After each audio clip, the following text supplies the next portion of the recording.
لو عندك سماعة واحدة بس شغالة والسماعة التانية بايظة يبقى الفيديو ده ليك. لو عندك سماعة صوتها عادي والسماعة التانية صوتها واطي يبقى الفيديو ده ليك. لو عندك المايك مش شغال او صوت واطي او بيقطع او في وش يبقى الفيديو ده ليك. ولما تدخل السماعة في التليفون السماعة ما بتقراش على التليفون يبقى الفيديو ده برضه ليك. ولو السماعتين شغالين بس لما بتحرك السوكت دوت الصوت بيقطع يبقى برضه الفيديو ليك. ومن الاخر كده هخليك تصلح السماعة بنفسك من غير مكنة لحام، من غير اي ادوات معقدة. هخليك تصلحها بالولاعة بس. فتابع معايا الشرح، وقبل ما نخش في الشرح ما تنساش تعمل لايك وتشترك في القناه. يلا من غير ما اطول عليك نخش في الشرح على طول.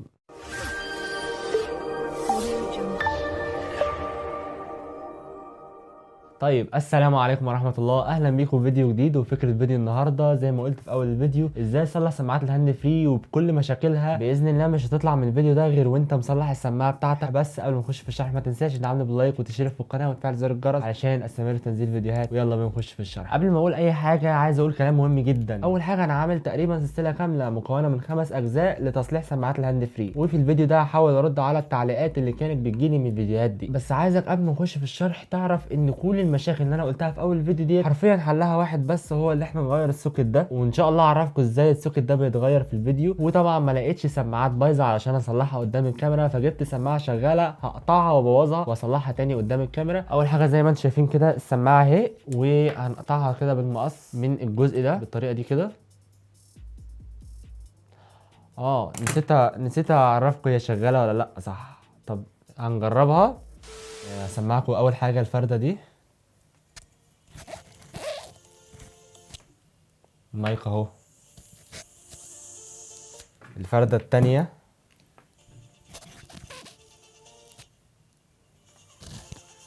السماعة تمام، ادي السماعة اهي وادي المقص اهو. يلا بالسلامة.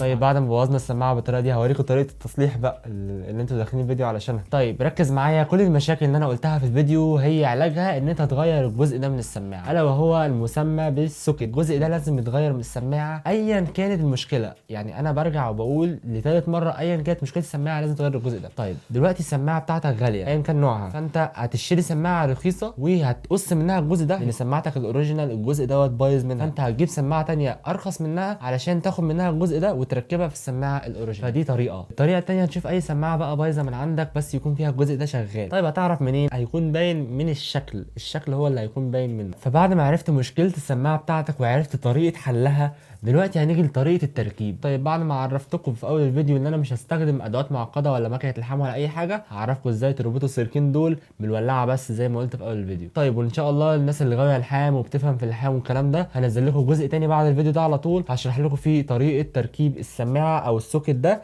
باستخدام مكنه اللحام. طريقه طبعا افضل بكتير، هتصلح السماعه وهتنسى ان هي تبوظ تاني. بس تابع معايا بس الطريقه دي الاول ويلا بينا ننتقل ليها. طيب بعد ما جبت التليفون وجيت علشان اصور كل حاجه وانا بعملها، طب فاكرين لما قلت لكم في اول فيديو ان احنا هنستخدم ولاعه؟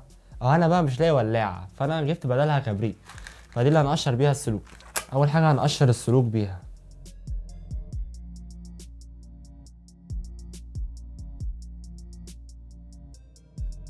الغرض اللي انا عملته ده ان انا اقشر السلوك وابين السلوك الملونه دي زي ما انتم شايفين كده. ده الغرض من ايه؟ من الخطوه دي. طبعا هنعمل نفس الكلام في السوكت اهو زي ما انتم شايفين كده. طيب بعد ما احنا قشرنا السلوك طلع معانا 4 سلوك ب4 الوان مختلفه هنا و4 سلوك ب4 الوان مختلفه هنا. هنربط السلوك دي ببعض، بس طبعا مش هنربطهم كده اي كلام وخلاص. السلوك ديت متغطيه بكفر احنا ما نعرفش نشيله غير لما نسخنها، وبعد ما نسخنها نقشرها، وبعد ما نقشرها نربطها، وبعد ما نربطها هنغطيها بكفر احنا من عندنا احنا علشان ما يلمسوش في بعض تاني. وبعد الكفر اللي احنا هنغطيها بيه في كفر تالت هنغطيها بقى من بره. كل الخطوات ديت هنعملها مع بعض في الفيديو وهنشرحها واحده واحده. بس ما تحاولش تجري الفيديو علشان تفهم وفي الاخر ما تكتبليش في التعليقات انا سماعتي مش عارف بايظه من ايه ولا بايظه من ايه. حرفيا انا بقول حل المشكله في الفيديو وبرجع الاقي ناس كاتبين في التعليقات المشكله ان انا قلت حلها في الفيديو، فانا يعني انا حلتها في الفيديو انت راجع تقول لي نفس المشكله. فده بصراحه حاجه بتضايقني يعني. هنقشرها ازاي؟ برضو بنفس ايه الولاعه، بس انا هقشرها بالكبريت عشان برضو معيش ولاعه. هنعمل طبعا نفس الكلام في السلك التاني. بس يا دوب بس نشممها النار بس مش هنولعها جامد. طيب بعد ما ولعنا في السلوك بالطريقه دي هنقشرها علشان نشيل الطبقه اللي عليها ديت. الخطوه اللي بعد كده زي ما قلنا هنقشر السلوك. هنقشرها بايه؟ بالسكينه، اي حاجه حاده يعني، نقشرها بضوافرك عادي. المهم ان انت تشيل الطبقه السوداء اللي فوق السلوك دي. تاني حاجه هنقشرها على ايه؟ هنقشرها على اي سطح معدن. انا جبت هنا معلقه علشان دي اللي كانت عندي دلوقتي. نجيب المعلقه كده ونجيب السلوك دي، بعد ما نفرقها هنقشرها سلك سلك علشان السلوك دي حرفيا بتتلكك. فهناخد السلك الاول كده نقشره من الجنب ده، السلك التاني من الجنب ده، السلك التالت، السلك الرابع. بعد كده هنقلبها من الجنب التاني ونقشر برضه لغايه لما تدي معاك اللون النحاسي. طيب بعد كده هنعمل ايه؟ انت معاك هنا 4 سلوك باربع الوان مختلفه، احمر وابيض وازرق واخضر، ومعاك هنا نفس الالوان. هتربط السلوك اللي هنا بالسلوك اللي هنا بترتيب الالوان اللي انت شايفها. اول حاجه هنربط الاحمر مع الاحمر. ربطه هتكون ازاي؟ كانك بتربط سلوك عاديه. انا كل ده عمال اقرب للكاميرا وهي اصلا مش بتسجل. فانا ربطت اول سلك اللي هو السلك الاحمر. يعني هي لو مش واضحه في الكاميرا فانت بس انت هتربط الالوان مع بعضها، يعني هو مش محتاجه يعني دكتوراه. طيب بعد ما جبنا الامير، وده شكل الامير زي ما انتم شايفين كده علشان الناس اللي بتسميه مثلا اسامي تانية زي الغراء وكده. هنعمل طبقه ازاي؟ بكل بساطه هنفتح الامير كده وهنقصه طبعا من النص علشان نوسع الفتحه بتاعه الامير، وهنحط السلك كده بالطريقه دي. بصوا كده ونقلب كده ونرجع تاني. بس بكل سهولة عملنا طبقة من الأمير. طبعا هنعمل كده مع كل السلوك، نتأكد ان احنا غطينا كل السلوك. ممكن تعمل كده مرتين عادي مش هتأثر، طول ما انت ربطت السلوك خلاص الأمير مش هيأثر على اللي هو، بس هو اللي وظيفته هو يعمل عزل بس ما بين السلوك وبعضها. طيب بعد ما سيبناه ينشف هنحط بقى العازل اللي فوق العوازل ديت، وهو الشيكرتون او العازل الحراري ده اللي بينكمش بالحراره. طبعا ده موجود عند اي محل لبيع الادوات الكهربيه. هتقول له ايه؟ هتقول له عايز الكفر بتاع السلوك اللي بينكمش بالحراره، رخيص طبعا مش غالي. وهنحط الخرطوم او الانبوبه ديت من هنا كده. طبعا هنلم السلوك دي سلكين في طرف وسلكين في طرف زي ما انت شايفين كده. حاول ما تحركش السلوك كتير علشان ما تبوظش السماعه وتبوظ الطريقه في الاخر. طيب بعد كده ايه؟ هنولع في البتاعه ديت علشان تنكمش.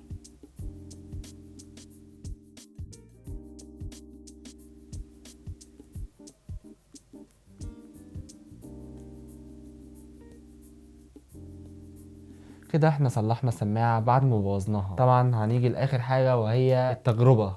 هنجرب كل حاجه في السماعه. ادي السماعه، اول حاجه ادي اهو العلامه باينه، اكيد مش هتبان من هنا اكيد يعني. بس ادي الاغنيه اهي عشان بس ما نتلخبطش. اول سماعه اهي،